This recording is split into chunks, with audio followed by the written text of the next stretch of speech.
10 మినిట్స్కి ఒక అమ్మ, అంటే మేము మా ఫ్రెండ్స్ అందరం కలిసి ట్రై చేసినాం బస్సుని క్యాచ్ చేసి. సో అప్పుడు ఒక అమ్మ తీసి ఆమె ఇదమ్మ అని నా ఫ్రెండ్కి ఇచ్చింది. సో అమ్మకి చాలా థ్యాంక్ యూ, నా ఫ్రెండ్స్కి ఇంకా చాలా థ్యాంక్ యూ. అందుకని ఎప్పుడు లైఫ్లో డిప్రెస్ అవ్వద్దు ఎవరు. అంటే ఈ ఒక్క విషయం అని కాదు, దేవుడు ప్రతి ఒక్కటి మనకి ఏ టైంలో కావాలి, ఎప్పుడు అది మనకు అవసరం, కష్టాలు ఇస్తూనే ఉంటారు. అట్లా అని మనం అది ఎప్పుడూ కష్టంగానే తీసుకోవద్దు.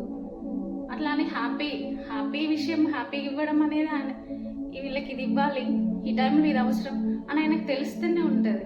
సో ప్రతిదీ పాజిటివ్గా ఆలోచించుకోండి. ప్రతి ఒక్కరూ ఫస్ట్ నమ్మండి. ఓం నమ శివాయ, ఓం నమ శివాయ ఆయన నమ్మితే చాలండి, అది అద్భుతాలు ఆటోమేటిక్గా జరిగిపోతాయి. ఈ 2025లో నాకంటూ ఒక పెద్ద అద్భుతం అనేది ఇది నేను ఫీల్ అయినా అండి.